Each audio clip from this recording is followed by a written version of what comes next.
What's happening, Hardscapers? This is episode 270 of the How to Hardscape podcast, where we talk about how you can start and grow your hardscaping business.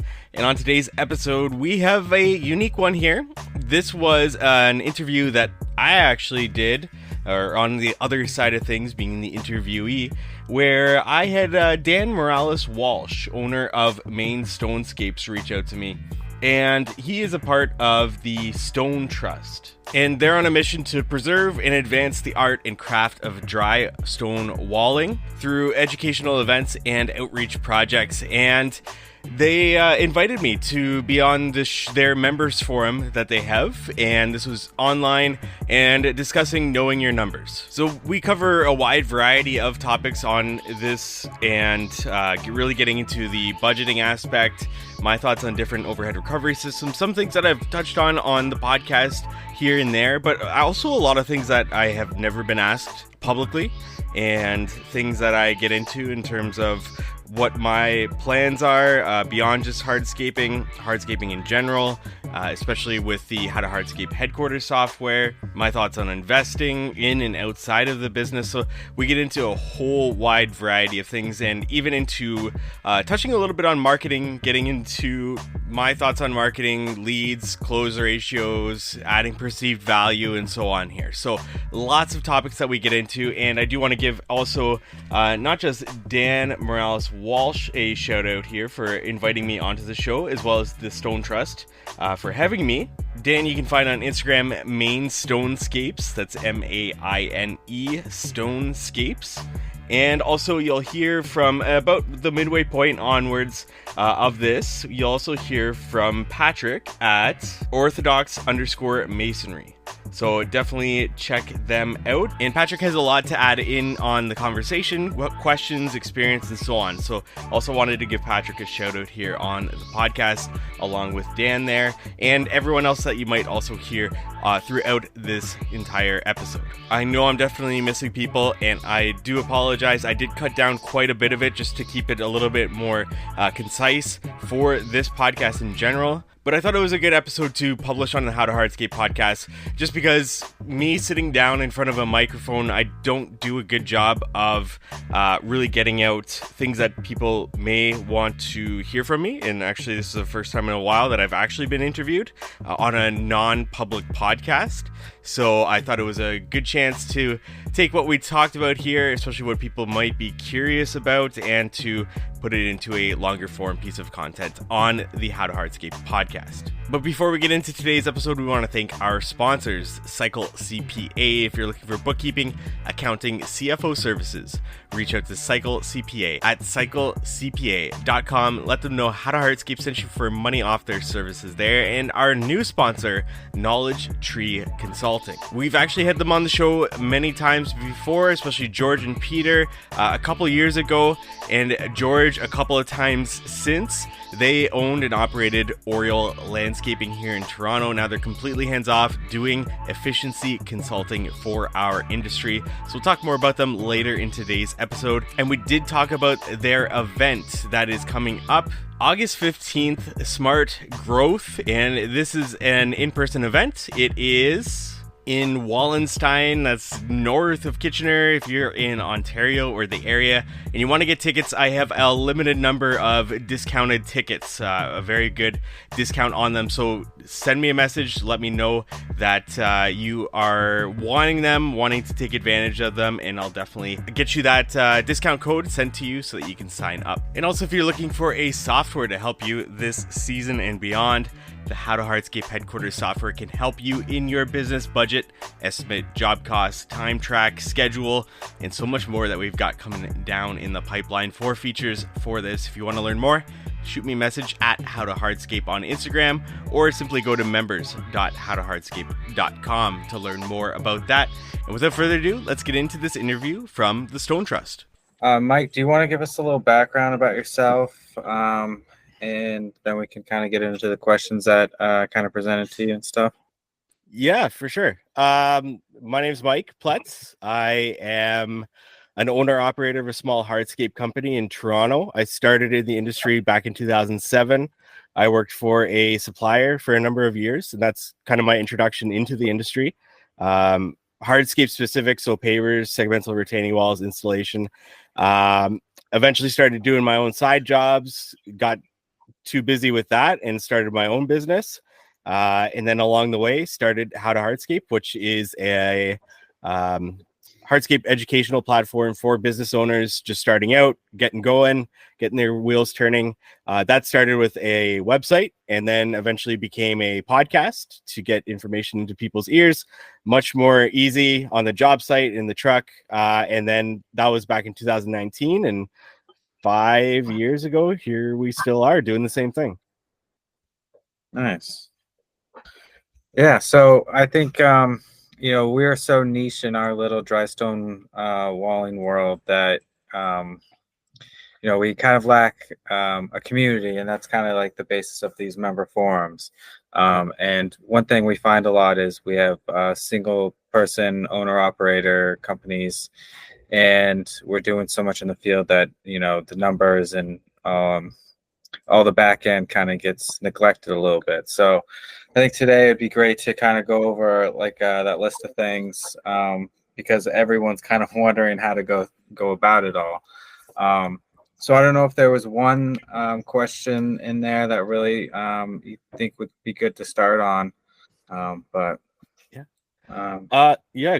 Well, I think you started with, let me just pull them up here really quick, talking about, well, first off, thanks for having me. And I love that you guys are in such like a artistic field. I wish I could do what you guys do when it comes to natural stone. That would be, if I ever had the time, I would love to learn how to do what you guys do, because it's incredible. And I just kind of got more and more introduced to it recently, having a couple of natural stone guys on, masons on, and just listen to them talk about how passionate they are about what they do and the art that they build, even though they would not describe it as art. I would personally, and I don't know where everyone else falls in on that, but I love to see the amazing work that you guys do.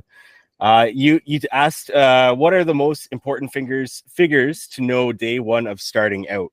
I talk to people about budgeting, estimating, and that's just based on what I had to learn when I was starting out in business, because that's the foundation of being able to stay in business and also plan for your growth and to continue to stay in business. So from that, I created a budget and estimate spreadsheet that I eventually sold through How to Hardscape, and then we transferred that into a software. So I talk a lot about this to all of our users and to our groups that we have, in terms of knowing your overhead, that there's no such thing as just an expense that is just part of being in business, that everything should be accounted for in every quote that's going out the door. Substantial owner's pay, a healthy profit, and being able to budget and plan for your growth. So a lot of those are just kind of jumping off points. If Dan, you want to continue with any one of those, but in terms of overhead, anything and everything that comes out of the business, as well as your planning for growth. If you plan to buy a new machine in a couple of years, why not add that into your budget now and start to plan for the down payment of that, so that you are accumulating that money now, as opposed to 2 years comes up and you're ready to put a $30,000 down payment on something, and now that's got to come out of your company profit, or even worse, your owner's salary, and you're taking less salary to be able to pay for that. Why not over those 2 years start to accumulate that 30,000, have that set aside, so when that 2 years does come up, you got it right there and it doesn't come out of anything. You've already planned for that. And then going into owner's salary, I don't care what anybody pays themselves in their business and what their accountants tell them to. That's like completely out of my hands. I don't care. Pay yourself what you want, and talk to an accountant about that. But when it comes to budgeting, you should be budgeting for what you should actually be paying yourself. And for me, what that means is, as an owner operator, that means adding up all the hours that I put in my business, what the roles and responsibilities are, and how much it would cost for me to outsource those certain tasks. So, for example, I'm still in the field 100% of the time. I love being in the field. That's what I love to do. So I'm a full-time foreman. I also do part-time sales in my business, because afterwards I'm going out and doing sales calls. I do part-time design. I like to dabble in my bookkeeping still. So I do part-time bookkeeping. I have other roles and responsibilities, perhaps, that I could add up those hours, and what it would cost me to actually outsource those certain things. So what would it cost me to have a part-time designer? What would it cost me to have a part-time salesperson and a part-time bookkeeper, and add up all these things? And that's what I should be budgeting for in my budget for my owner's salary, so that if anything was to happen to me, all the jobs that I've already quoted, and say I went down tomorrow and I need to now outsource these things really quick, all that money is already there in the business. It's also been accounted for the job that I'm currently on, as well as any other future jobs that I have until I can get actually back into that business. So that's kind of the fail safe that I have in place as a business owner. Once again, pay yourself whatever you want, but when it comes to the actual budget to account for those expenses, make sure that you're giving yourself a healthy salary within that budget there. Yeah, I do want to add that anyone can jump in at any time if you want to put something in the chat. Definitely, any questions are welcome. But just to kind of expand on some of that as well, like, so you're doing everything, you have all these roles and responsibilities within your budget. How are you able to kind of split those up so that you can kind of count like 5 hours this week I did bookkeeping, next week I did 2 hours. I worked on sales a different amount of time. I'm also in the field 40 hours. Like, how does that kind of break down, and how do you allocate all that? So as an owner, you can just treat your salary as an overhead expense. So that way it's just spread out on every single project. And I tell people that, whether you're in the field 100% of the time or not, you can just treat yourself as an overhead expense, so that you're on every single project that's going out. Even when you're in the field 100% of the time and you go from 1 crew to 2 crews, at that time, you're less of a foreman or whatever you want to call yourself, and more of like a project manager, because you'll be jumping around between those 2 jobs anyways.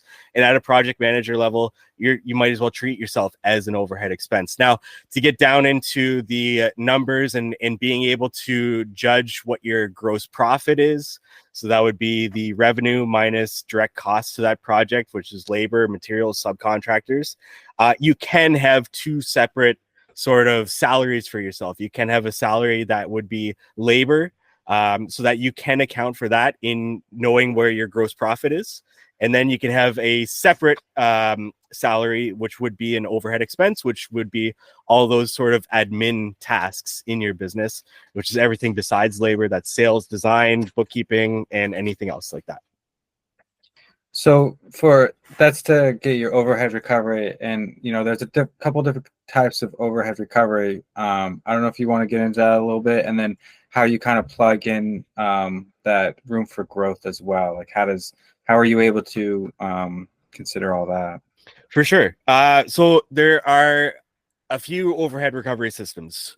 So when it comes to overhead recovery, I just go back to my accountant and I asked them, what is anything and everything that came out of our business? Marketing expenses, tools, you can include your equipment. Some people don't add their equipment into overhead recovery. I personally do.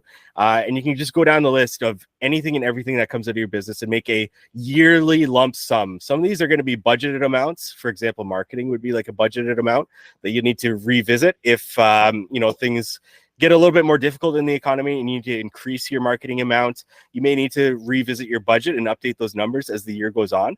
But coming to a good yearly overhead amount is the first step in that budgeting process. And then how you're going to recover that overhead is important when it comes to actually estimating a project. So there's a single overhead recovery system, and I don't recommend that to anybody. That would just be simply putting the same percentage markup on your labor, materials, subs to be able to recover your overhead.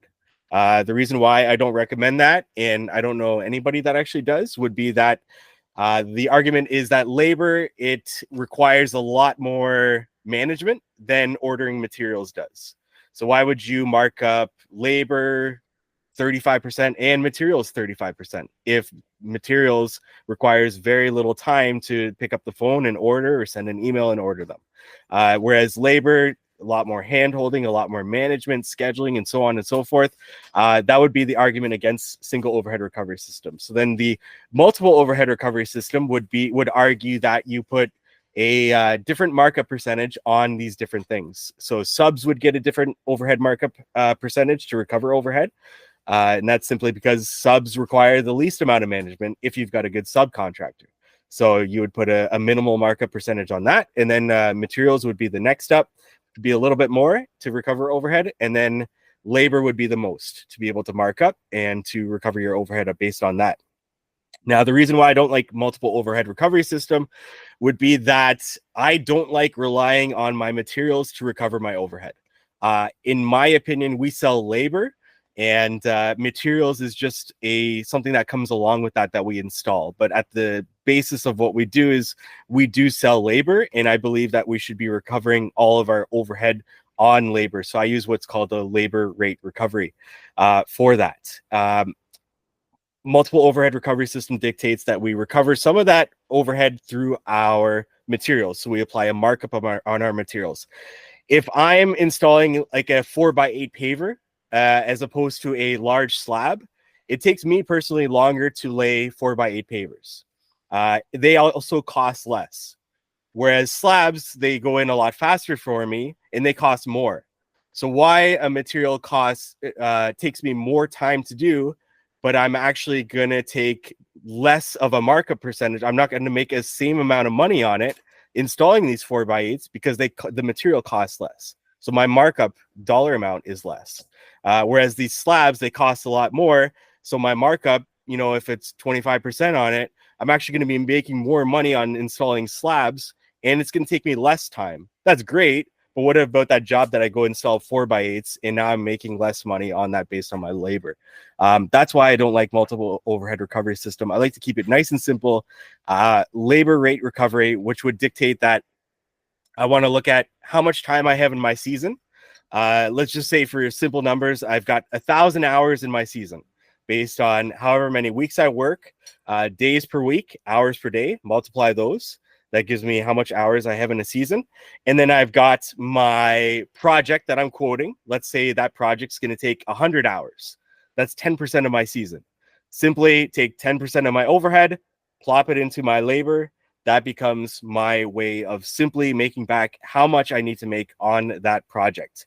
That requires you to have some sort of either historical knowledge of what your hours are in a season, or asking around, or looking at just trends where you are, whether you have winters, how many weeks do you need to take off in that year for winters, and so on and so forth. But it's in my opinion the easiest and most simple way to go about recovering your overhead. It's also the most foolproof in my opinion. And then the final one would be a multiple. So you hear people say, well, just take materials and times them by 2 and you've got your 50% gross profit that you would need on any project. Well, simply that's not how gross profit works. You also have direct costs to that job. That's subcontractors, rentals, deliveries, that's labor directly to that project. It just doesn't make sense. And once again, that comes back to, okay, what material are you installing? Is it going to be taking you more time, less time? Why multiply that material by 2 if you are installing a 4x8? As opposed to a slab? Once again, coming back to that 4x8, it's going to take you longer to install. You'll be out money if you just applied the same multiple that you would on a 4x8 versus a slab. So, yeah, I hope that rambling kind of made sense there on overhead recovery. But yeah, any questions? I'm open there. Yeah, I mean, there was you said that some people add their equipment to their overhead and some don't. What are some reasons to and reasons not to include that? Reason 2 is if your business is very consistent. If you have one crew, just add your equipment to overhead. If you have multiple crews, you might have a crew that does, for example, like in Hardscape, lift and relay. So they do maintenance, and then you might have another crew that does full design, build, install. Those take 2 very different, like lift and relay takes no equipment. Design build takes all the equipment.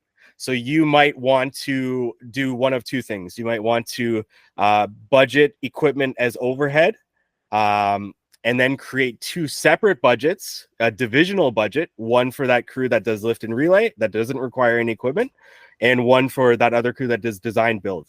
The argument for that would be that you can charge a market-based price for that lift and relay. Otherwise, you would be charging as if you had equipment on that lift and relay project. Alternatively, you can just not include equipment as an overhead expense, and you can tie equipment when you're to specific jobs when you're actually estimating. And that's how you would recover the equipment cost when you're going about it that way. And once again, the argument for that would be that some people want to tie equipment to their direct job costs to calculate their gross profit percentage. So some people would say, well, my equipment, if it's sitting, it doesn't go directly to a project. But when it does go directly to a project, it's depreciating.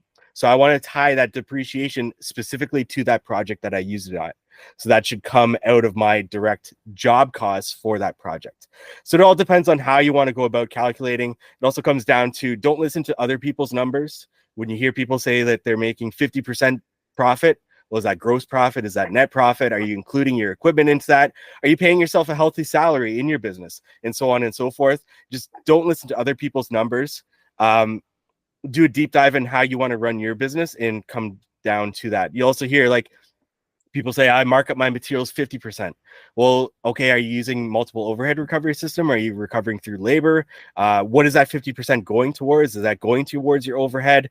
And so on and so forth there. So there's a lot of things that you'll hear online in terms of everybody's numbers, but without doing a deep dive into their business, you don't know exactly what they are talking about and how that applies to your business as well. Yeah, that makes sense. The different ways to do it, like, so you said you do a labor recovery rate for to get back your overhead. So you're not really marking up material, or you're marking up materials, but how are you accounting for that revenue in your overall budget and accounting? Yeah, good question. So with a labor rate recovery system, you don't need to budget for materials. That just comes down to quoted at the job. So when 100% of your overhead is being recovered by labor, you don't need to really worry about materials until it comes down to the job quoting. Now, you don't have to mark up materials in that system because you know 100% of your overhead is being recovered in your labor. I still do. And my argument for that is that I charge retail and I get the contractor discount. And that's my markup. And that's because any residential client going to a supplier, sorry, as my fire alarm goes off there, any residential person going to a supplier, they wouldn't get the contractor discount. So they would be paying residential anyways. That's my markup. That's my margin for that. And that just helps me with any problems that I might have with product or anything like that. So you can figure out, especially plants. Plants is a good one to definitely include a markup, but it's not a markup to recover overhead. It's a markup to account for warranty. Plant dying, you need to go out and replace it again. So it's a different way of thinking about it. If you're going the labor rate recovery system, it's not, this is recovering my overhead. It's, this is accounting for warranty, or this is accounting for my client wouldn't be able to buy it at my rate anyways, and so on and so forth there. You asked another question, but I got sidetracked there. It was Markup. Just like, how do you, oh, materials. You asked budgeting materials. So labor rate recovery, you don't need to budget for materials. Another reason why I like labor rate recovery, because in my business, it would be very difficult for me to sit down at the beginning of the season and budget for what am I going to spend in materials this year.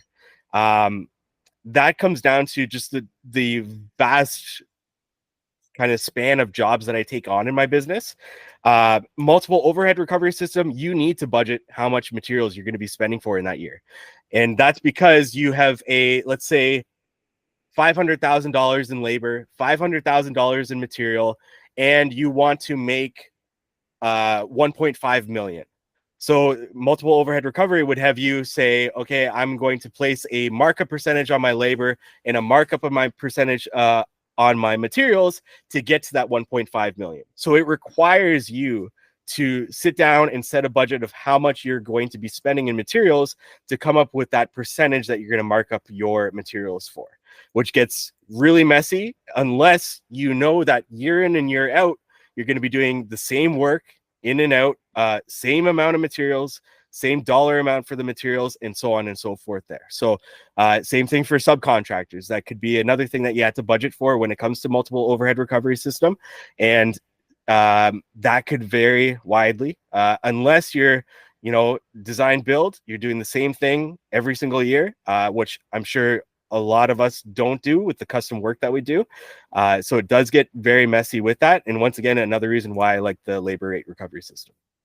We want to take a break from today's episode to thank our sponsor, Knowledge Tree Consulting. They are efficiency consultants in the industry with 35 plus years of industry experience building Oriole landscaping in Toronto, which they are completely hands off at this point. George and Peter have been on the podcast before, and George, on multiple occasions now, I've personally leaned on him to help with the How to Hardscape Headquarters software and how we can maximize the efficiency of user experience. And I know the guys at DTE Landscaping, Chuck and Jeffrey, who we've also had on the show multiple times, have hired them on in the past. Check out their consulting services, peer groups, and events that are coming up on their website, knowledgetreeconsulting.com, or check them out on Instagram at joinktc. Now back to our episode. So you said you do a lot of your bookkeeping and everything too. How do you track all that? Is there a program to use? I'm assuming just QuickBooks. Can you tell us more about how you kind of organize the back end of the business? Yeah, so I set up a chart of accounts. You can get them just online, just like a generic one, going by different account types. So you've got like assets, liabilities, and different material costs. I just like to do it just because it's easy for me to input them at the end of the day into my QuickBooks, but also to use that to constantly see where I'm at every project in terms of materials, labor, and so on there. To be able to do some quick job costing. It's nothing too fancy because then I just hand it off to somebody to kind of finalize it for me. So for the most part, it's you could do it in an Excel spreadsheet if you really wanted to. Actually, I used to just plop those expenses in at the end of the day just to see a progression of that job. If that job's going to take me a month, how am I doing at week 1? How am I doing at week 2? And so on and so forth. It's a little bit more hands-on. You don't necessarily need to do it. It's just something that I kind of got in a habit of doing and passing off to somebody to kind of put the final touches on and give it to my accountant. Yeah.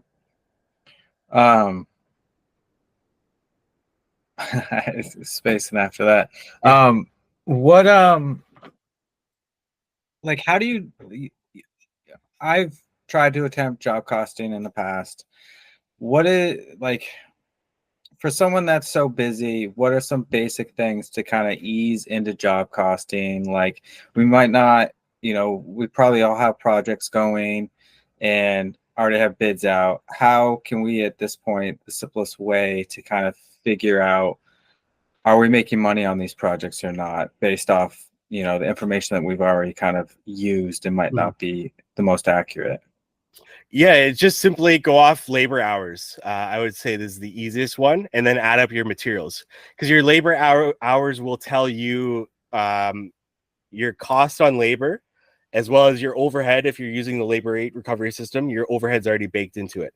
So if you just go by labor hours, you know that, as long as you charge the hourly amount for your labor, if you budgeted 100 hours and you're at 90 and you think you've got 10% of that project left, you're bang on, and that would cover your labor costs as well as your overhead. And then materials on top of that. So materials would be easy, just to get your supplier to send you the invoice, add those up really quick. It doesn't need to be, inputted into QuickBooks to be able to do this. It could just be done on a piece of paper. But just if it's a 1 month project, I would at least try to do it bi-weekly to be able to see where you're at there, right? Weekly would be much more better. Some people do it daily, which good on them. I don't have the time for that personally, but weekly would be amazing to just be like, okay, let's get the invoices from the suppliers. Let's see where we're at. Did we estimate our materials properly? Yes, no. How can we improve on that? And where are our labor hours at? And are we that close to being able to finish that project, right? Because once again, labor rate recovery system, that's gonna encompass your labor cost as well as your overhead. So just watch those hours and make sure you're not under those hours. Yeah. I do kind of want to open up for questions too. I know Mike's gone over a lot of stuff. And just want to make sure that everyone has an opportunity to ask anything. Amy Louise, is there questions in the chat? Well, there's an issue in the chat that I would just like to ask you to address. I think I have responded to it pretty thoroughly, as have some other people. The question is, how does this particular forum, what makes it relevant to people running dry stack businesses as opposed to other hardscape businesses? I'm asking that on behalf of someone who has left, and I don't know if other people have that question as well, but I just thought I'd put it out there. Do you want me to touch on that at all, or? Actually, I mean, I guess I'd like Dan to start and then to hear from you, Mike. Sure. Because Dan clearly invited you for a very good reason. And if he wouldn't mind telling people that, then it would be good to hear from both of you.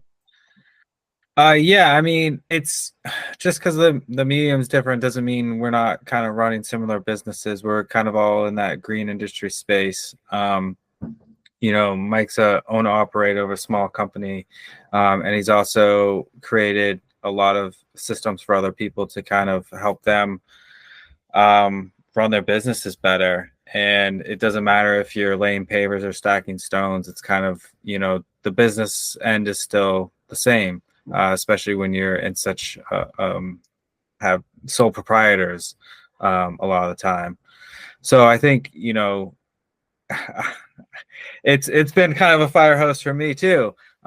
This is all good stuff, and I run what I think is a pretty successful business, and there's still always just so much to learn, so much to be reminded of, and so many ways to improve. So I hope everyone else feels the same too.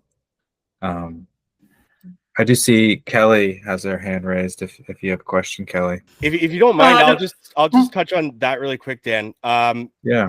Sorry, Kelly. I just want to say that we're in service-based business. We're like service-based businesses. What do? We sell labor.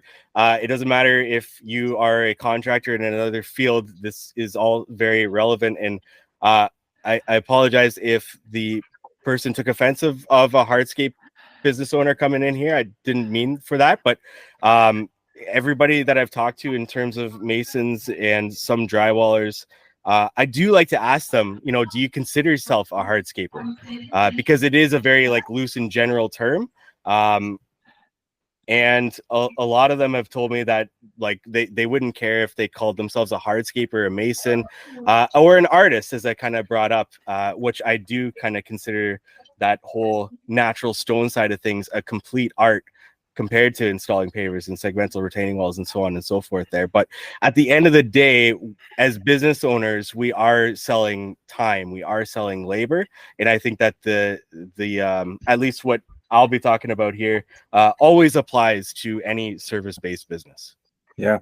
Kelly, you want to? I was basically just going to piggyback off of that and say that I really started my business as hardscape, using concrete pavers, wall block, and that sort of stuff. And it still is a part of my business because it's hard to get away from. And sometimes you just have to pay the bills using pavers. So literally everything you're talking about is 100% transferable. There is no part of, invoicing and finding your overhead rates and figuring out how to pay for your insurance, disability. All of these things it's the same no matter if you're just Like me, I'm just a solo person, and I get to build walls when I get the chance to, and lay papers when I have to. So this is all very good stuff, and I appreciate it. So that's Awesome. Thank you, my Kelly. soapbox.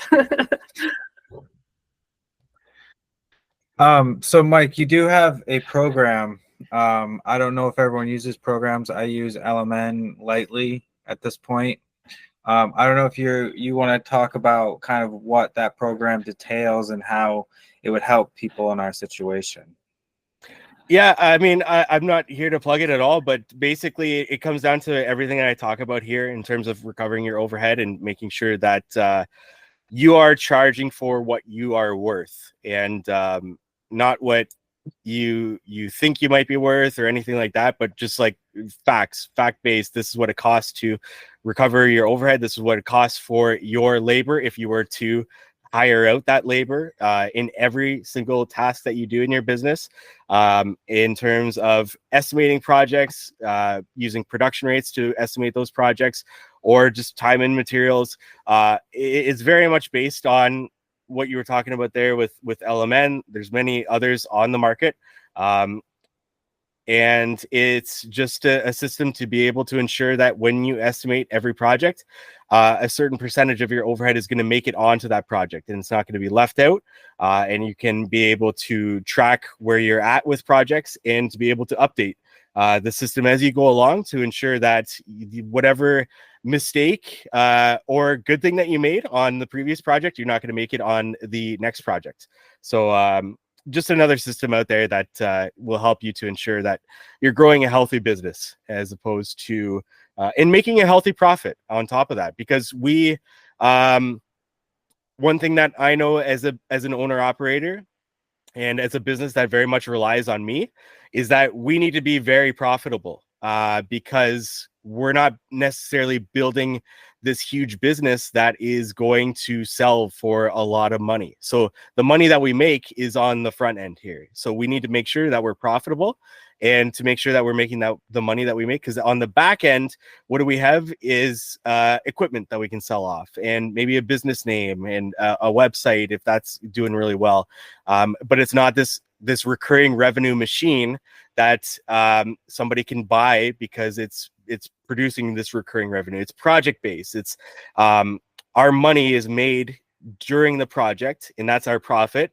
And then we get to use that profit as we see fit in our life and in our business to set ourselves up for success even further financially. So I'm a big proponent of making sure that we are making really good profit. And when I say that, I look at other investment strategies that you can do. For example, you can invest in the S&P 500, and over a long span, 25 plus years, the average annual return somewhere around 8%. So are you making 8% net profit in your business? And once again, that's after everything's paid for in your business, materials, labor, your owner's salary, which should be healthy, a healthy amount for your owner's salary. And then what's that left over after that? Because that can be manipulated. People can say, I make 30% net profit. Well, what did you pay yourself in your owner's salary? 25,000. Well, it's not. You're never going to find somebody to take over your owner roles and responsibilities for 25,000. So start with the healthy owner salary, and then whatever's left over is your net profit. And if I can just use capital to invest in the S&P 500 and get 8% annual return on average over a long span, I should be making more than 8% based on the sweat equity that I put into my business, based on the capital that I've invested in my business, as well as based on the risk that I take on in my business. Labor is risk. You in the field is risk. People on the road driving your vehicles is risk. You should be making money on that risk. So much more than 8% is what I tell people. Because you could just use capital, put it in the market, make 8% annually. You'd be better off being an employee. What kind of profit percentage do you try to get at the end of the year? Net profit. I try to get 20%, but that's going to vary, especially when you are accounting for overhead recovery and planning for growth. So if you when you're budgeting, start to plan for growth and you start to accumulate, like I said, a $30,000 down payment let's just say next year. That's going to look like profit this year because net profit is based on a span during a time period in business. So my previous year, I could be like, whoa, I made 25% net profit. But this year, all of a sudden, I'm going to be spending that 30,000. So my net profit might be down to 17%. But when I'm quoting a project, I'm aiming for that 20% net profit margin. And then at the end of the year, I can evaluate where I'm at and what money I've kind of put aside for those future purchases. What are some, like your first couple of years in business, what are some things that go into your overhead or into your budget that affect that net profit that you didn't catch at first? I didn't catch much at first. It took me a while. It's lots of bumps and bruises along the way. I tell everyone when I first started doing side jobs, everything was $1,000. So I quoted a project. It was a front walkway. They asked me how much. I said $1,000. And then their neighbor wanted a side walkway done. And they asked me how much, and I said $1,000. And then both neighbors were there when the other one wanted a backyard patio, and they asked me how much, and I said $1,000. And they looked at each other and said, "Does everything cost $1,000?" So I also was off on the wrong foot until I started my business and started to understand a little bit more about overhead recovery and what encapsulates into overhead recovery. Things that I left out when I was first starting was just mostly not planning for my growth, not planning for these purchases that I wanted to make.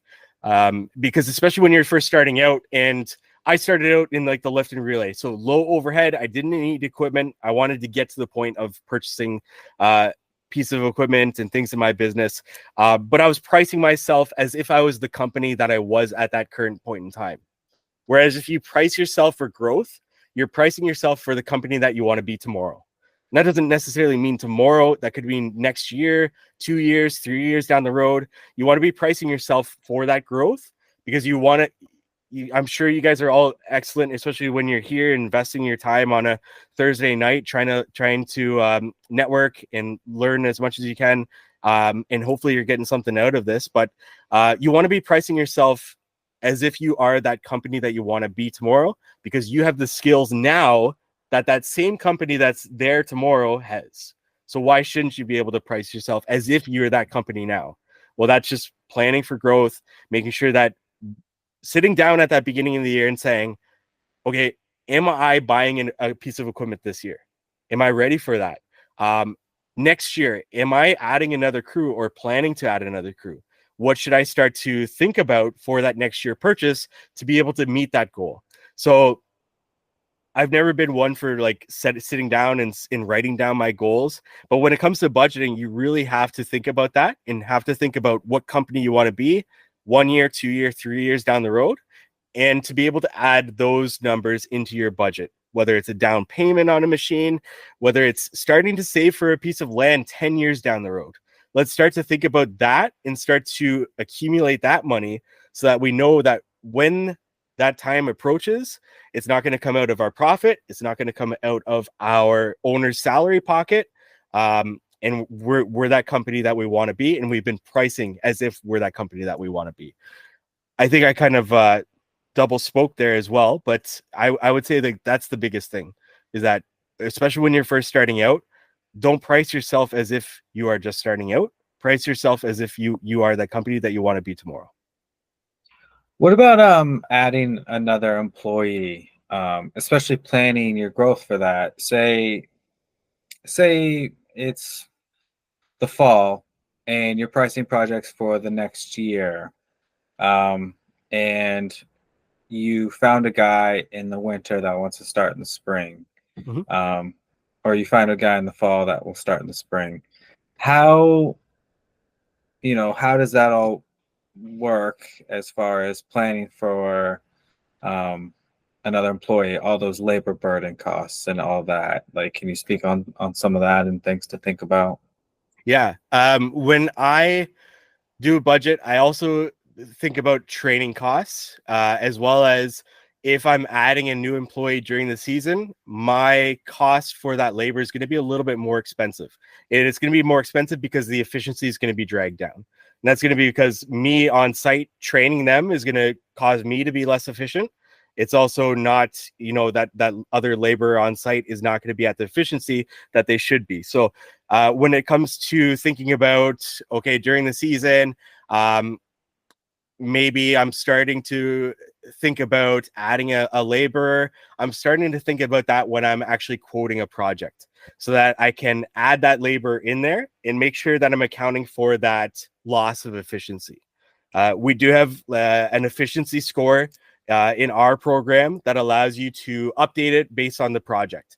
That could be based on drive to and from the job site, wasted time on the job site, as well as accounting for time for training purposes and so on. So nobody's 100% efficient. If you sit down and you price a project 8 hours a day, 5 days a week, you're not going to get 8 hours a day, 5 days a week. You're going to get something like 6 hours a day, because no matter how hard you work, you go on lunch, you come back, it takes you 10, 15 minutes to get back into things, especially if you have more than one person on site. That's going to take a little bit of time. Same thing at the beginning of the day, drive to the site, get started working. It's going to take, 10, 15 minutes to get the tools out, get going, get in a good rhythm. And then there's always times where you pick up a phone. Somebody's calling you and you gotta answer that. So nobody's 100% efficient, and don't think that you're going to be 100% efficient. So also don't think of that when you are adding that labor. Coming back to the off season, you're going to be adding somebody, or you most likely are for sure.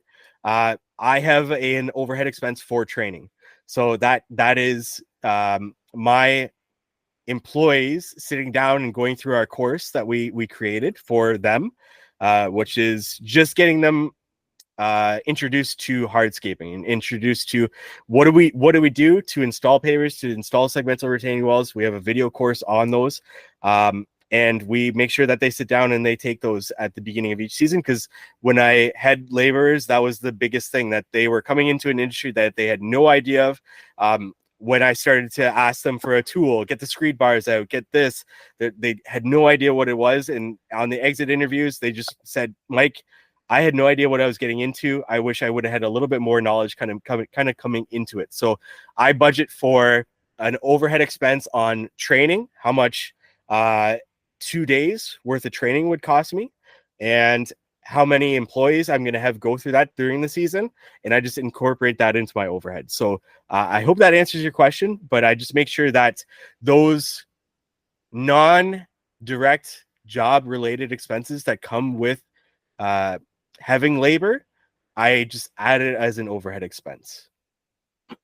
Yeah, no, that's super helpful. I didn't even think about in training. Like I add, time to clean the shop, pick up trash around the shop and stuff like that. But a couple days to go over things, bucket talks are nice at, on Fridays or whatever, but to actually allocate that in your budget is super, super helpful to think about. Definitely.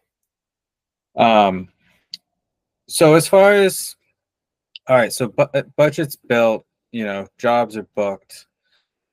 What kind of deposits do you usually look to get, and to make sure that the cash is always flowing, you're able to pay your bills? Is there rules of thumbs for percentages and stuff like that?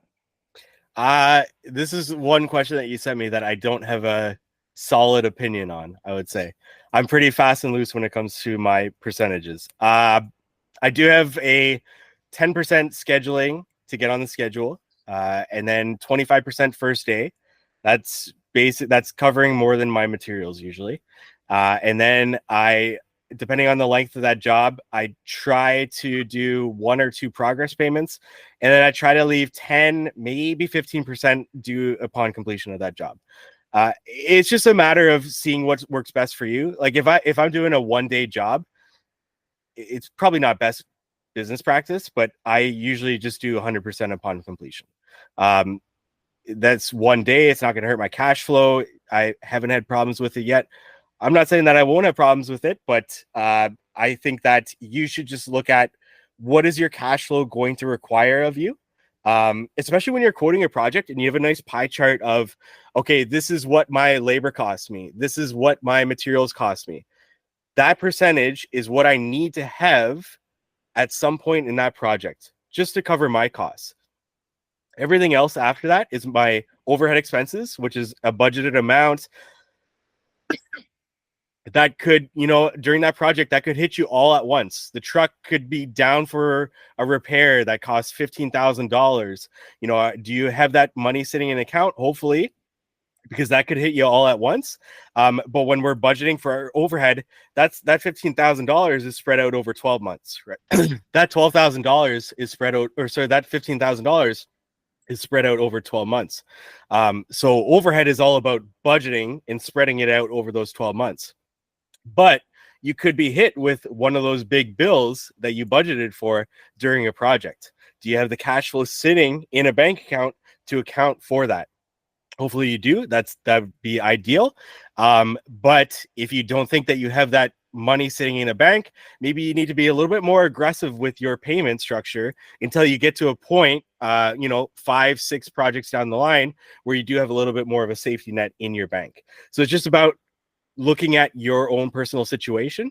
Once again, making sure that your direct costs to that project are taken care of well in advance to the completion of that project, and then making sure, okay, do we have money in the bank? Maybe we can be a little bit loose about our payment structure. No money in the bank. Let's be a little bit more aggressive with our payment structure, especially if that's a very long project. Yeah, I always want to stay ahead of the projects and not be financing them as much as possible. So what kind of things as a company can we write off? I don't think we've talked about that at all. I know there's general the job expenses, like every tool and everything like that, but can you think of things that a lot of people don't think about that we should be talking to our accountants about? I would lean heavily on your accountant, hopefully, for that. I can only give my 2 cents on that. I'm also in Canada. I don't know how many of your members are in Canada. We have a very different tax code. So I know that for some things, you guys have 100% deductible in the calendar year for a certain weight limit. That's why you see people going out and buying those G-Wagons because they hit a certain pound over. I also see a lot of great reels of people charging things and saying that it's a write-off, so they're actually making money on it or something like that. Lots of funny things that you can see online. I would lean heavily on an accountant, and I wouldn't trust anybody that's not an accountant, to be honest. So I you can get into things like education is a great one. Go into H&A or whatever your governing body events are. Use that, take your employees and talk to an accountant on how you can maximize the percentage that you can write off on that. For me, it's like 50% for meals and entertainment. And for education, I believe it's 100%. You can also, once again, talk to an accountant, get flexible in terms of bringing the significant other on that trip and making sure there's something educational and business related at the beginning and at the end of that trip. And perhaps that entire trip can be written off. I could be getting myself into hot water in that one, but talk to an accountant, talk to somebody that actually knows and specializes in that sort of thing. I wish I could give more advice when it comes to that there. No, I'm a big proponent of writing off everything you can. Like Mike said, talk to an accountant, but I in the United States, it's pretty easy to write things off. 50% of meals during the day, for lunch and stuff like that. Pretty much any tool, if you can use it at least once, Jordan's got a question. He's asking about paying himself. Do you have any advice on paying yourself as an owner when you're first starting out, considering both the cash flow fluctuations of a young business as well as the desire to keep money in the business for future growth? Also curious to hear anyone's thoughts on that when they are starting out and when they're and if they're down to share.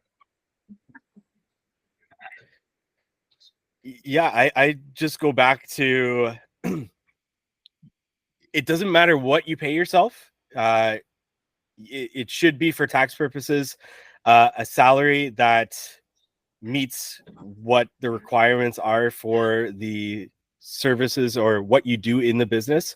So when you are, if you're in business long term, plan for an audit. If you are audited, they're not going to look back and be like, well, you were paying yourself 25,000 and then taking the rest in distributions or whatever thing you were doing with it. But when it comes to budgeting, once again, I don't care what you actually pay yourself, but budget for those roles and responsibilities that you do in the business. So just take time, look at a week, write down the hours that you put into each of those roles and responsibilities. If you need a little bit more of a data set, do it for a month, just week by week. What hours did you put in for sales? What hours did you put in for this and that?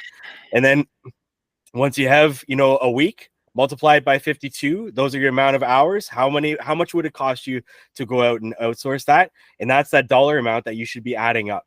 Like, in my opinion, you should be somewhere around $100,000, pretty easily with everything that you do in your business. And once again, that comes down to budgeting. So that's an overhead expense, $100,000. If you have 1,000 hours a season, you have more than 1,000 hours in a season. But let's just say for 1,000 hours in a season, you know that you're going to be charging out $100 every hour just for your own salary, essentially. Now that's 1,000 hours. We, in my area, we work about 1,600 hours a season, give or take, and that's because we don't work winters. So that's just very simple numbers. Don't go off of, I need to charge $100 just for my salary. That's just very simple numbers. So you said 1,600. So are you accounting for 40 hours a week, or are you able to account for like vacation days, sick days, rain days, holidays? How does that all work out? Great question. That's only labor producing hours. So deduct. So what I do is I sit down and I look at what I did last year. If I did 36 weeks last year, what was my amount of rain days that we didn't work, and so on and so forth there. And then I just try to look at this year and say, okay, we actually started 4 weeks early this year. We had a very dry winter. It seems to be a lot of different areas that had that. I still don't adjust my budgeted weeks that I had, that 36 weeks, because I don't know what my winter is. Is the winter going to come early, or so on and so forth there. So if we start 4 weeks earlier, I don't adjust my 36 weeks to 40 weeks. I keep it at 36 weeks. And once again, going back, those are labor producing weeks. So if I say, okay, 36 weeks is what I'm going to budget for this year, I need to think, okay, how many weeks last year did I lose based on rain? How many hours did I lose based on maintaining equipment, and so on and so forth there. So great question. Those hours are on-site labor producing, because when we sit down and do a quote, once again, we're doing a quote based on the labor producing that we're going to be doing on that project. So 1,600 hours, I'm doing a quote, it's 160 hours. Those are labor producing hours. 160 divided by my 1,600, that's 10% of my season, 10% of my labor producing season. That means 10% of my overhead gets applied to that project there. We want to take a break from today's episode to thank our sponsor, Cycle CPA. It's crucial to review your financial statements on a monthly basis so you can diagnose areas for improving your business's financial health early before they become significant issues. Too many contractors wait until the end of the year to review their financials as they file taxes, when it's often too late to take action to change the outcome. Cycle CPA not only handles bookkeeping and taxes, but they also ensure that you're armed with financial data on a monthly basis to make key business decisions. They offer benchmarking, cash flow forecasting, and assistance in developing targets for financial metrics. With their team of accountants specialized in the hardscape and landscape industry, they currently work with hundreds of companies in this field. Visit cyclecpa.com, and for $200 off, mention the How to Hardscape podcast. Now back to our episode. That's a lot to add up. Um, yeah, I think it's super useful just to like continue to hammer down. Like, there's so many different things that have to go into your budget. It's not just like your insurance and your tools that you buy and like your truck. There's Yeah. all these things to consider. All the days off, all the training days, all the downtime. Have you been able to plan for retirement? Do you know like what that looks like for a lot of people? Yeah. I also want to touch on the amount of things in your budget. Equipment, depreciating. So you need to account for that depreciating. If your truck was to go down tomorrow, what would it cost you to replace that truck right now? Whether you're buying used, new, whatever, that MSRP price, what is it?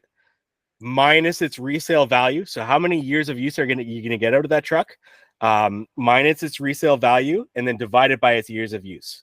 So that gives you how much that truck is going to cost you per year, and that's your overhead for that truck for the year. You do that with everything. For me, coming back to bookkeeping, anything over $500 is treated as a piece of equipment in at least Ontario, Canada tax code. So anything over $500 is a piece of equipment. Anything under $500 is a tool. 100% of it can be deducted in that calendar year. So I have a tool budget. I look at everything that I bought last year in tools. I apply that to my budget this year. That's my tool budget. All the small little things that add up. Anything under $500, what is that going to be? And then anything over $500, it's pretty easy to look at classifieds, see how much a truck. For example, if I think I'm going to get 10 years of use out of a new truck, I know I put 20,000 kilometers on a truck per year. After 10 years of use, it's going to be 200,000 kilometers. How much does a truck get me that's worth 200, has 200,000 kilometers on it? That's my resale value. Deduct what I purchased it for from that resale value, divided by 10. That's how much that truck costs me per year. It's only the truck. That doesn't include the maintenance. That doesn't include the licensing, insurance, and fuel for that truck as well. Maintenance is going to increase year in and year out as that truck gets more and more older. It's obvious, but you also need to account for that in your budget. When you go back in each year, if you spent $2,500 on maintenance last year, you need to account for maybe it's going to cost $2,000.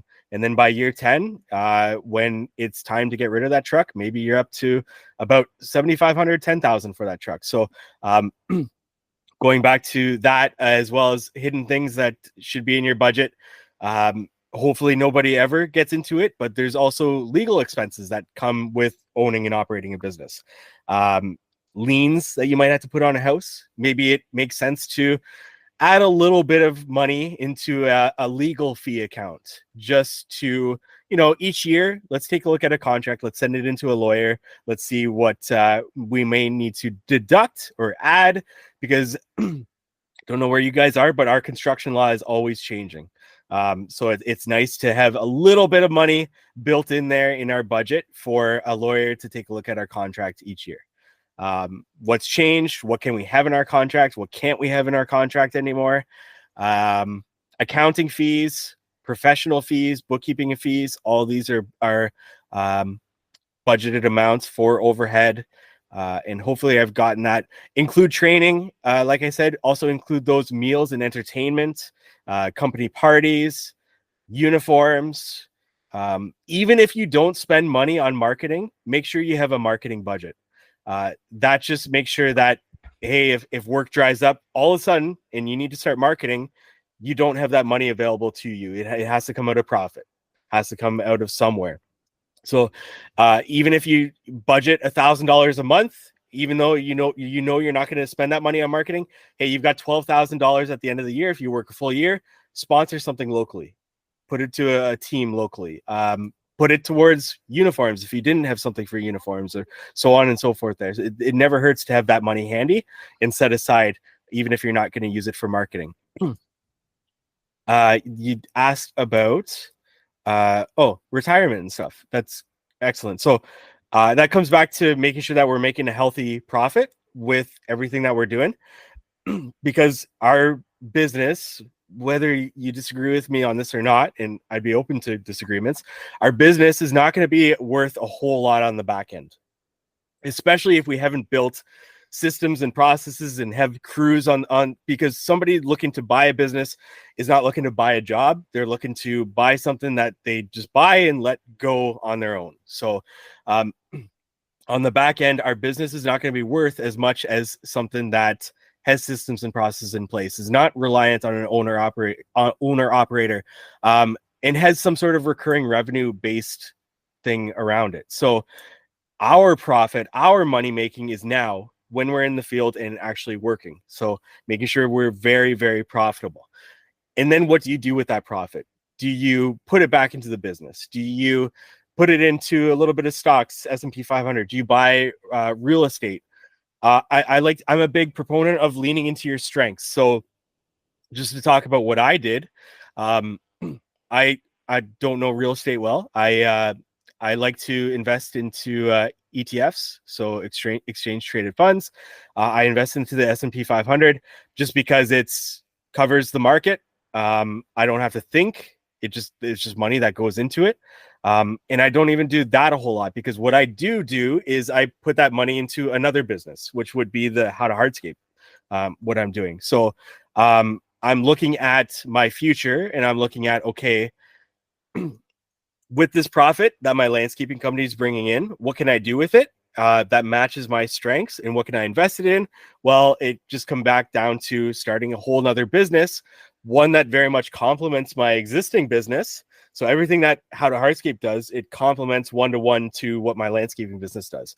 So it doesn't require a whole lot more of my time per se, because it's time spent. How to Hardscape brings clients into my Ever After landscaping business. For example, I spend a considerable amount of time on YouTube and creating YouTube videos and so on and so forth. That supports How to Hardscape, bringing people awareness to How to Hardscape.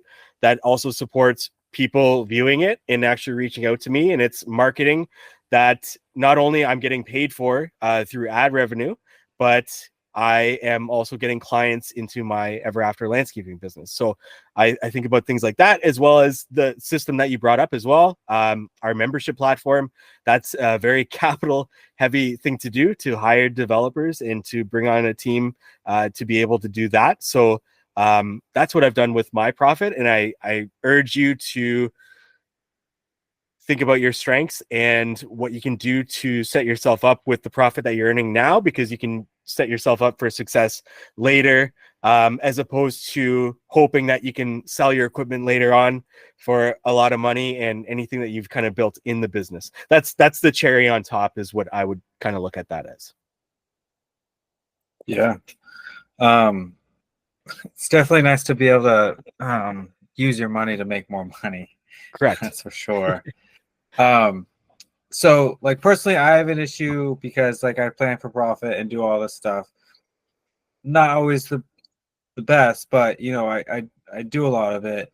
But what happens is I'll get a project and I will think of a tool that I didn't think that I would need, and I'm almost forced to buy it because I want it so much. What have you ever come across that where it's like, I just booked a whale of a project. I didn't plan to buy an excavator. Now I think I need to buy an excavator. What's the best way to go about, allocating funds for a big buy like that, and kind of changing your budget in the coming years for that? Yeah, that's a great question. And I'm sure we've all kind of run into that. I've got things that just sit now because I needed them for one project and I thought it would be a great purchase. But when it comes to like purchasing a piece of equipment or something like that for that specific project, when you're quoting that project, great resource, rental company. They have they know their numbers, right? They know what it costs to maintain that machine, purchase that machine, keep that machine going, and so on and so forth there. And that's, look at how much it would cost you to rent that machine for a month from them seems to be, and their profit is in on that as well, right? So they need to, their labor, their profit. But that's like a good judgment of, I should probably add this into this project. This project's going to take me a month. I'm going to buy this piece of equipment. I'm not going to rent it, but let's see what the rental yard is charging for it for that month. And let's add that into this estimate. And then let's update our budget for that next project. Or for future projects that you're going to be quoting, right? Let's start to, okay, I've now got this asset. It's depreciating. I need to add it to my budget. I need to see how much it costs me. What are the years of use on it? What's that resale value? Get that going. But for this specific project that I know I don't have that already set up for, let's look at that rental company. They've got that figured out because they've been in business for however long they've been in business for. Let's get that number and let's insert that into that project. And that's how you'll know that you'll at least have that project covered for that piece of equipment. Yeah. And at the very least, you just rent it, right? At the very least, if you price the project like that, and then you start looking at this piece of equipment and you're thinking about buying it and you don't pull the trigger, well, you've got that project and you've already accounted for that rental. Let's just go rent it. Because your guys' work is so custom, and this is for everybody. Do you guys do a lot of time and material as opposed to just a flat budget for the project?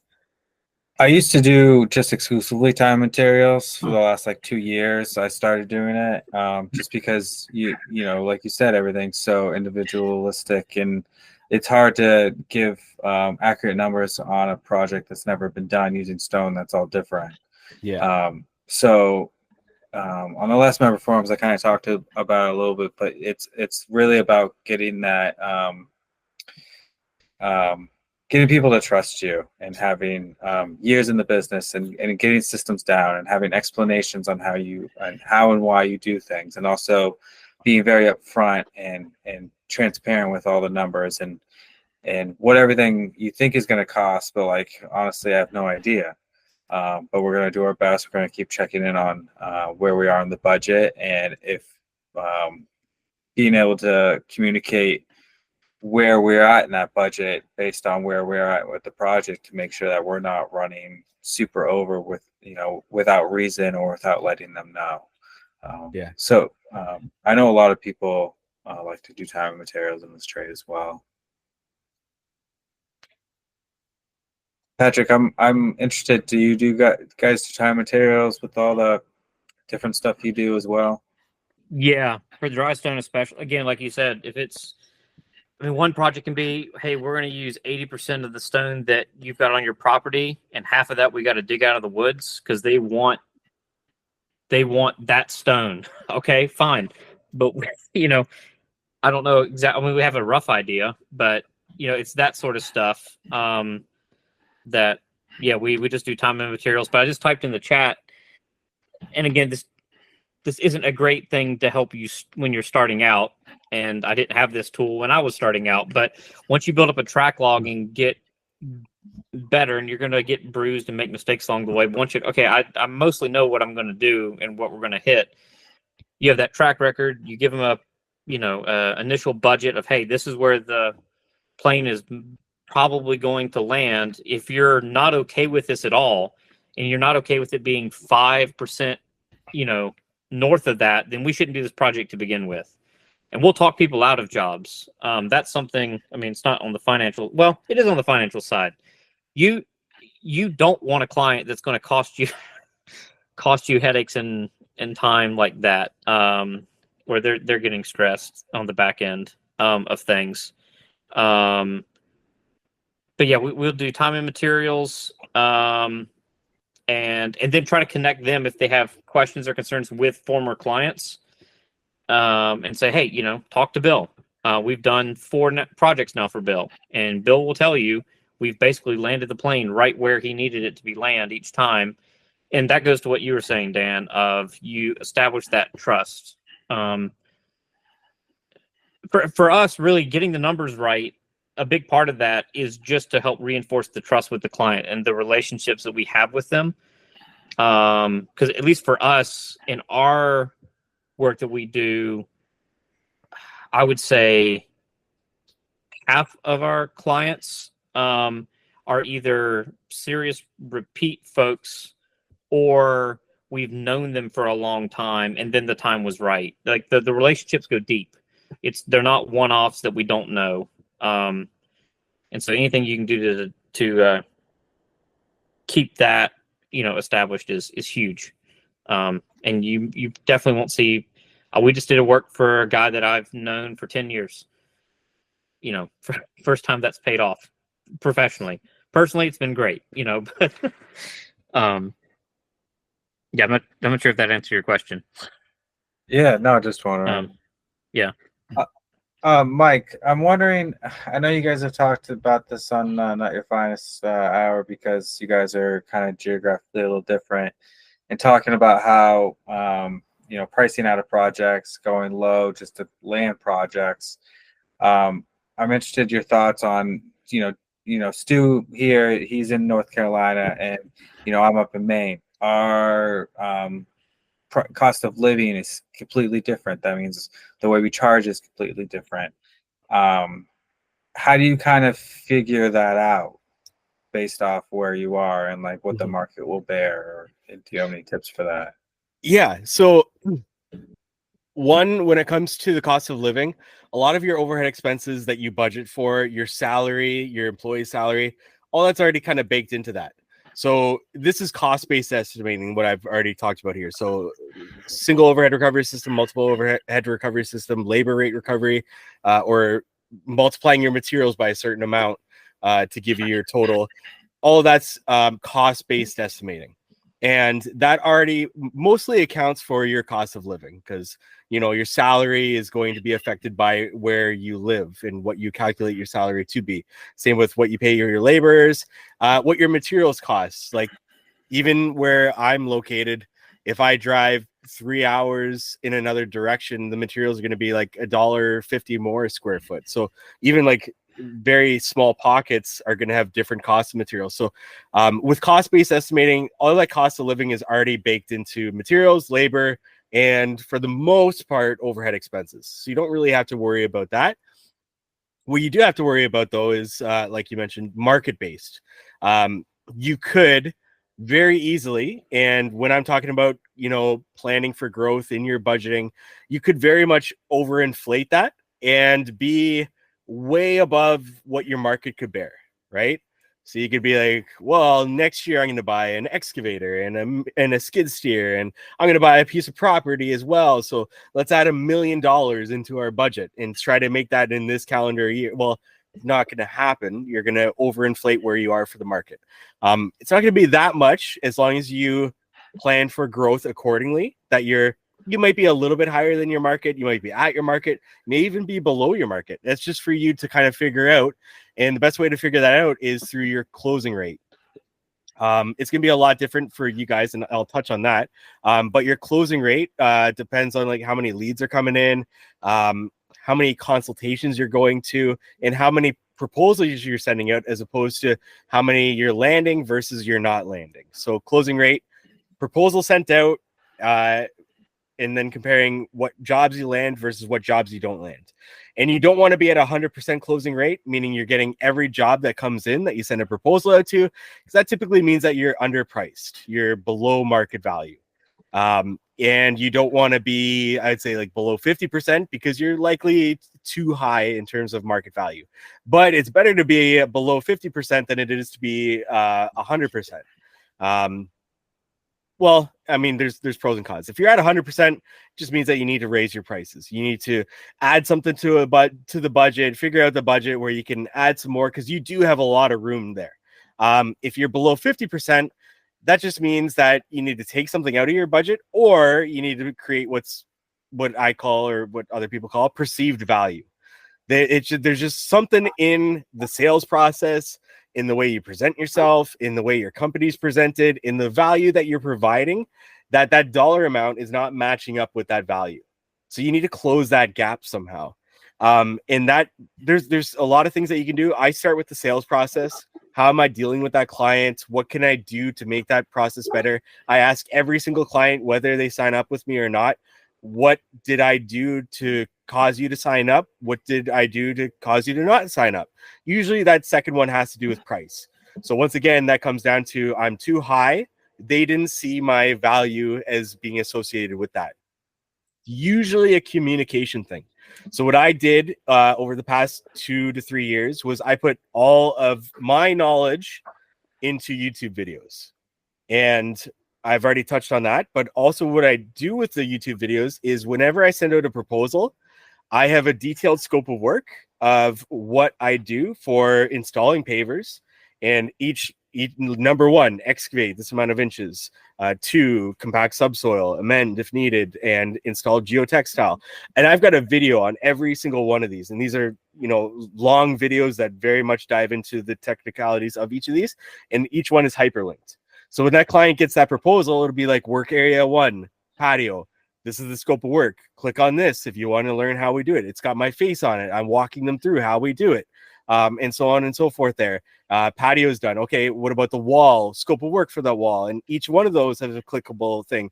This, like my proposal, all clients that I ask, a large majority of them say that it's just because your proposal was so detailed. We knew exactly what we were getting. We saw your YouTube videos, and whether you like it or not, I'm actually not even a big fan of social media. I don't have personal social media. I have business social media, but I use that to my advantage. And people, and especially the generation that's coming up into having disposable income, look at a subscriber account and look at a follower account and see them as an authority if they have, you know, X amount of followers, X amount of subscribers. And that's going to be the generation that also comes up and has that disposable income to hire people like us that are in a luxury service that is not a requirement for the most part. And they are going to be the ones that kind of look to those sort of things. So that's kind of the investment, to both time and money, that I put into for my business. And I think that touched on your question there. Yeah, Patrick, you had something? Yeah. I was actually thinking about this, and then you brought up the perceived value notion. So one thing that we've been wrestling with, and it actually ties back because you're 100% right, that from a business standpoint, if you own a company, the value is on the front end. Like on the back end, you're right. You're basically selling machinery. We're looking at, like, if you have a partnership that might be more akin to a law firm, you might get a buyout that way. But even then, we're not selling to Microsoft. You know, like that's not the end goal. Yeah. But then that ties into the work that we're doing now, because my background, I've done a fair number of really, really nice traditional fireplaces. And so far, they basically, financially, we would categorize them as portfolio pieces, which is a nice way of saying I haven't made much money on them. And that needs to change because it needs to be the front end. So now we're trying to figure out, okay, how do we go about pegging a perceived value? Because there's just a lot of, you know, folk calling themselves brick masons these days that could put in the same amount of hours and not deliver what we can deliver. And that's where we've actually struggled just in ourselves of like, how do we peg that? Pegging my hours, that's my sweat and labor, that's easy. But then figuring out how to sort out, if you want to call it the art or the perceived value, whatever. So any thoughts that y'all have had, or just that I'm crazy or whatever, I'd appreciate. I'll just go quickly, and if anybody else can chime in, I just go back to what I did and film everything. One, it's good for liability. If a client says that I hit something on site and I've got a time lapse of everything that we did on site, I can literally go through the entire project and say, no, we didn't hit that. Or like, one, it's good for liability. Two, it's good for your portfolio. Like, a photo is great, awesome. But if you can show from start to finish a time lapse in less than 5 minutes of how that piece came together, and you could tie that to the proposal when you send it to them, and then you can say, like, this is very close to the project that you're going to get. This is what we did, and it's a start to finish. They see it come to life. I'd say like that's the biggest thing that has helped me in getting my perceived value. Because like you said, when you're starting off, it's great for me to sit here and say, hey, charge what you're worth as soon as you're starting off. But those portfolio pieces, when I was starting off, I would be happy to underestimate those, to get those, to add them to my portfolio. It's just the business in getting yourself started and situated. But after that, like I said, video everything. Well, I guess my question more is on the back of house stuff, on the putting pen to paper of like, have you ever, or has anyone thought through, like, okay, well, I'm not just doing a normal dry stone wall, I'm doing, this really difficult feature, or, I'm doing this fireplace that's very much non-standard, it's got bench seating in it and, recesses. And you start getting into that, it's not just functional at this point, you're putting a bit more into there. How do you price that out? Or is it, I'm not even necessarily looking for an answer. I'm just saying I'm struggling with that. I think it's kind of figuring what Mike was saying though. Like he's got all this YouTube videos, and he's putting himself in a position where if you go onto YouTube and search like anything hardscape, he wants to be near the top there. So that perception of value of all that filming, that's all equity in these people's minds to, bring that value proposition a lot higher. Like he's not just another hardscaper. He's, how to hardscape, he's the authority. So, trying to build. Okay. That just, maybe I'm misunderstanding. That in my head generates more jobs, but not necessarily higher paying jobs. Or like does that make sense? If or maybe I I've can got get the wrong more end of the stick. if I can get more leads and I've got an influx of leads, I can charge more and cause those leads to. So for example, if I have 10 leads, Yeah. I can inflate my price, not inflate my price, but charge what I'm actually worth. Yeah.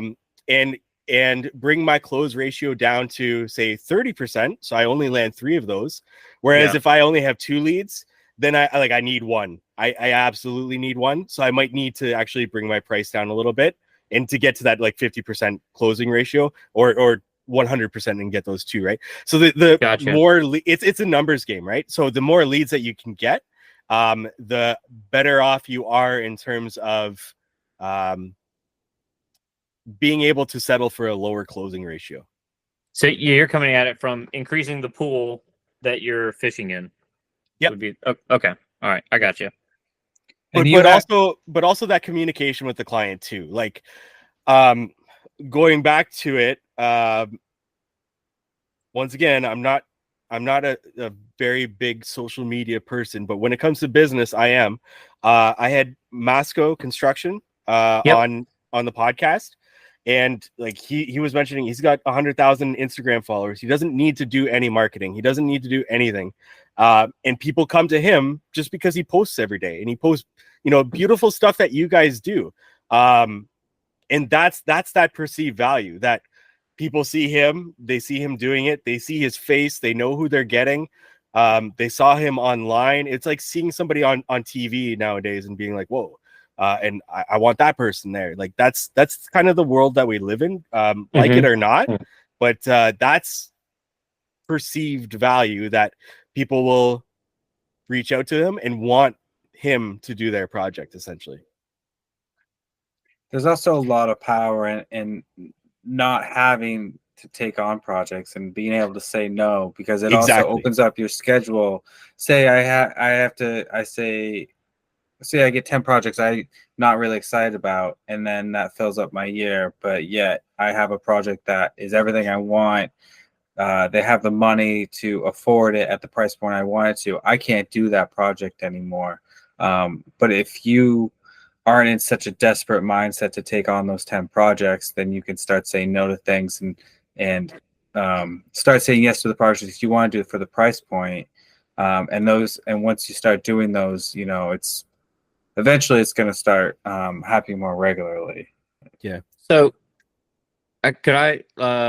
we haven't even like officially rolled this out, but we're close to possibly rolling it out where we'll onboard, and this is different if it's a reoccurring client that we've already got a relationship with. That's not what this is at play. If we already have a good relationship that are on the books, we're going to take care of them.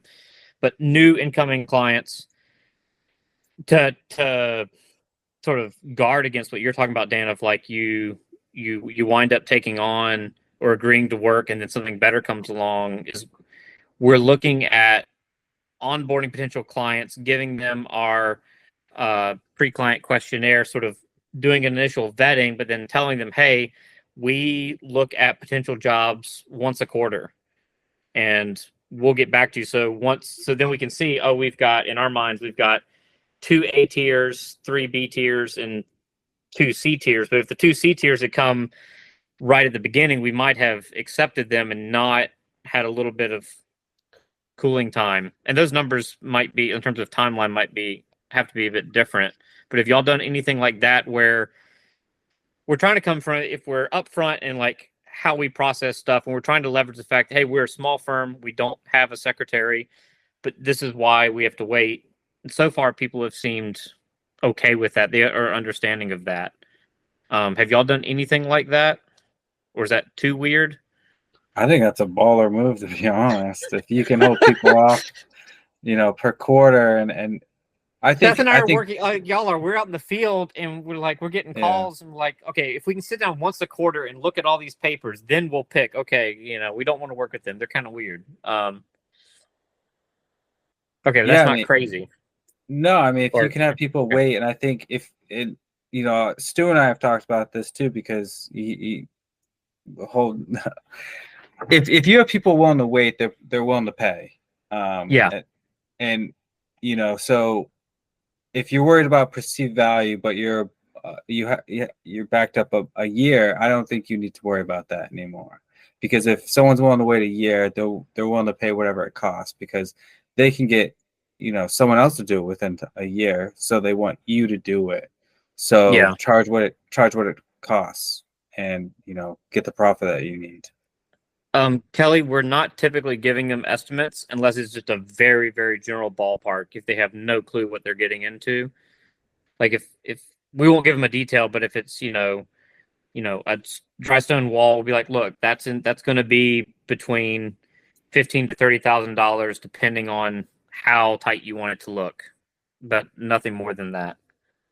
Until we can actually talk with them and visit the site. Oh, but thanks. I'll shut up. You don't have to shut up. I'm sorry. So I want to comment on Mike's approach on social media. I personally anti-social media. I haven't posted anything on social media for 5-6 years, but I recently hired someone to do a big project, a stonewall project, but it's cemented. I saw the social media posting like every day for 2 weeks straight. Then I just hired them. I didn't get any other quotes. It's like seeing them on social media makes me feel I can trust them. And at the end of the day, I feel like I could have gotten quotes from different companies, but just to tell you how social media get into your head, like make people want to choose you over other company. Yeah, especially when you see their face time and time and time again, you get to know you actually know them, so that when they show up on your site for an estimate as a homeowner, you think like, wow, I already know this person. This is great. Yeah, so that's very important, but I'm just not good at that stuff. Nobody is when they first start out. Believe me. Even this is uncomfortable for me. I know social media is a tough thing. It's especially after working all day. It's tough. We are getting in the last bit here. Was there anyone else that had any particular questions for Mike while we have him? Yeah, Patrick, you had another question? All right. So let's say that I don't think I'm alone in this, that the 2008, recession, played a hand in shaping when I was coming up into the trades. And I mean, it's made me, my whole mission has been like paranoid of, I want to guard against that for the company. And so part of what I mentioned, like we don't just do a thing. We're known across the board for doing different jobs, and a big piece of that is to guard against that. But on the back of house, the finance side, have you, Mike, looked at or developed any metrics for, okay, I want to start planning for like a 3-month, a 6-month contingency to, I don't even know what I'm talking about exactly. Except like, does that play a role in your decision making on how you set up your budgeting and your financing? Just leave it at that. Yeah, I mean, in terms of having cash on hand, and having that contingency, I don't know if that's what you were talking about, but having like 2 months is like the bare minimum. 2 months of expenses just in case. I know people that go all the way up to 6 months. And just making sure that, labor, overhead, all of that, if work was to dry up, that they have that money just sitting in their account. And in terms of pricing projects and landing projects, when you price yourself as if you are the business you want to be tomorrow and work starts to dry up, you can start to revisit your budget and start to cut things, and start to price yourself as if you're the business you are actually today, to start to land. It's all a numbers game. That's all I look at it. And coming back to, if you need 10 projects to fill up your season and you have 100 leads, you know that you're likely going to get 10 projects out of those 100 leads. If you need 10 projects and you have 15 leads, that gets a little bit dicey, as to what you're going to get it. So it comes down to improving the amount of leads coming in and making sure that, in your guys' case, I'm sure it's a big thing to have like a pre-qualifying system in place where you can start to like quickly X people out, right? Because if you guys get 100 leads all of a sudden, you're gonna have people angry at you that didn't get back to you, and so on and so forth. So like it'd be great to have a pre-qualifying system in place to be like, hey, our minimum project's like 50,000. Does this actually interest you? No, okay, our 100 leads are down to 50. And then you can kind of keep those 50, going as long as you need, and let them know that you got a bit of a wait list. Maybe you get that 50 down to 25, and then maybe that 25 you land 10 jobs, and so on there. So like everything to business in me is a numbers game, and how much leads can I get, and not only what are the leads, but what are the quality of leads? How many projects do I need to fill up my season? Man, I'm getting away from your question very quickly here, but well, no, but that's all good. And yeah, it sort of ties into like increasing your pond. That's something that we've also been like in the last 3 months really thinking through, of making sure we're increasing in the ponds that we want to. Like we build traditional mass wall masonry homes. They're just like solid brick or solid stone.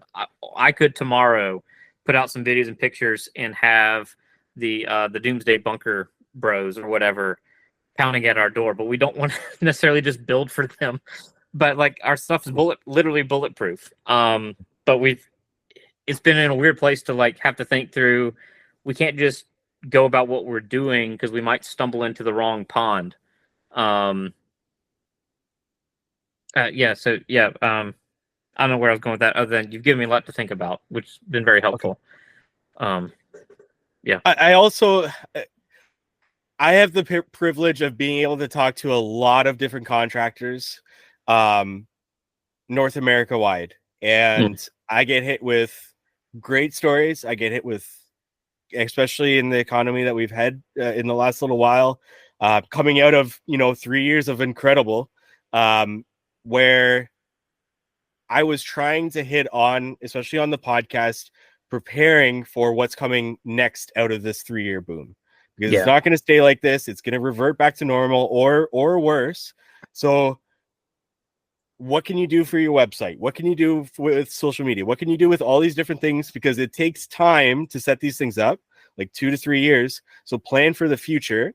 And it's always best to have these things rolling as opposed to today, I need leads today. What do I need to do? Because now you're back to like paid ads. Now you need to invest a whole bunch of money into paid ads and try to get that ball rolling and so on and so forth there. So I'm not above anything. So I've focused on my website. I've focused on social media. I've focused on all these different channels, and then to supplement them, paid ads, and focused on using my videos to create paid ads and so on and so forth there.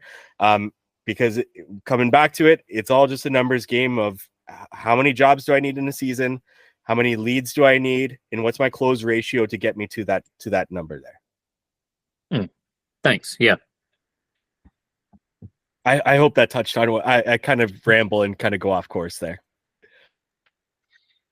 We got Stu asking about unbillable time for employees, as well as allocating time in the year for those hours, such as yard time, truck washing, tool maintenance.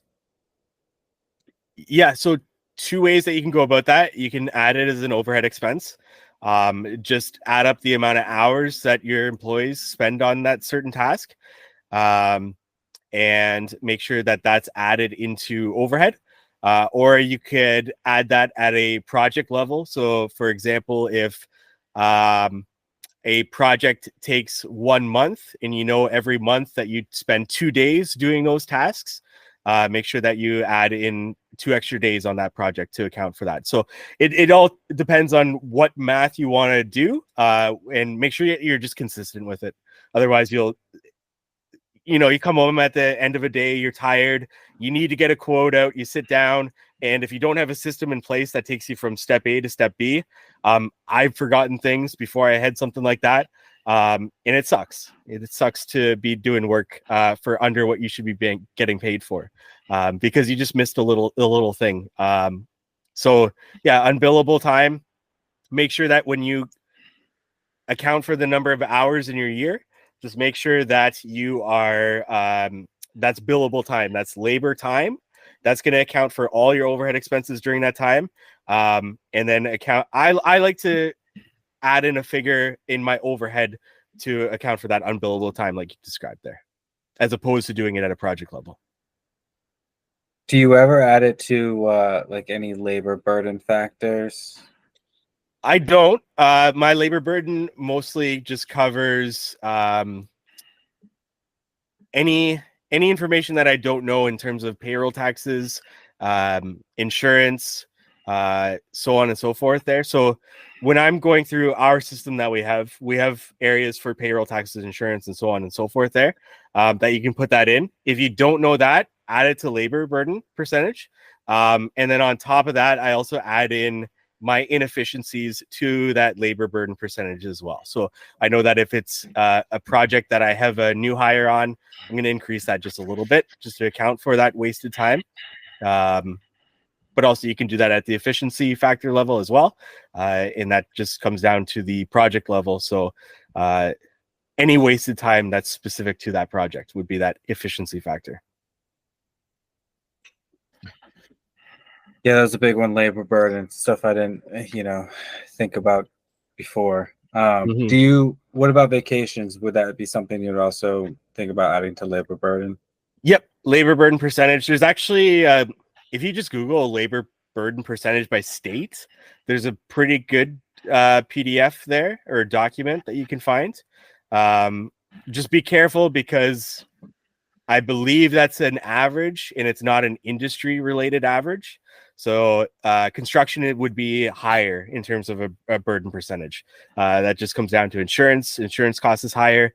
If you hire an admin person, their labor burden percentage is actually going to be lower, as well as they are unbillable. They're not labor producing. So their labor burden percentage comes in at the overhead level. Whereas your laborers are going to cost you more in insurance, cost you more in all that. So their labor burden percentage is going to be higher and factored in at the labor level. Makes sense. I think I got all my questions answered. Like I said, it's like drinking from a water hose at times. There's so much to think about, but Well, Mike, I think I speak for everyone when I say thank you for your time and all this super valuable information. I know I've learned a lot. I'm sure everyone else has. Where can people like find you on Instagram, find the program you've created, and all the places to get a hold of you? Yeah, Dan, I really appreciate you inviting me to this and to get to sit amongst you guys. I love the work that you drywallers, masons do, and I hope to learn it one day. And I hope to visit a bunch of job sites and do a road trip. So it'd be great to actually see people in person and see you guys put these structures together. If anybody ever has a question, I'm always open. You can message me at How to Hardscape. That's like the community-based account. That's Instagram, Facebook, wherever you can find me at How to Hardscape. My personal is I Am a Hardscaper, so you can find me there as well. And message me anywhere there, or contact at howtohardscape.com. And you'll find anything and everything that we have at howtohardscape.com. There's no nothing really more besides that. Dan, you listen to the Not Our Finest Hour podcast. It's a little bit uncut, unfiltered. 3 contractors from Canada sit down and talk about things that happened each week in there. As you guys know, contracting brings a lot of stories. So there's plenty of stories to be shared on that podcast. So that's a good one to listen to as well. But Dan and everyone that I actually had to put up with my voice here, I really appreciate it. No, thank you. Thank you, Mark. Very grateful. Thank you for listening to this episode. If the Stone Trust interests you, check them out at thestonetrust.org, and you can learn more about becoming a member there and sitting in on these discussions, as well as all the other workshops and projects that they have planned there. Check out Dan at Maine Stonescapes, that's MAINE Stonescapes, as well as Patrick at orthodox_masonry on Instagram. And once again, if you are looking to come to that smart growth event, I will let you know the discount codes if you send me a message at How to Hardscape on Instagram if you're looking to go to that event with the Knowledge Tree Consulting. And thank you to Knowledge Tree Consulting for sponsoring today's episode, the How to Hardscape podcast. If you're looking for efficiency consulting in this industry, check them out at knowledgetreeconsulting.com. And if you're looking for a software to dive into this season, the How to Hardscape Headquarters software can help you budget, estimate job costs, time track, schedule, and so much more that we've got coming for this, including training for hardscaping within the software. And if you're looking for bookkeeping, accounting, CFO services, reach out to Cycle CPA at cyclecpa.com. Let them know How to Hardscape sent you for money off their services there. And we look forward to meeting with you next week on the How to Hardscape podcast.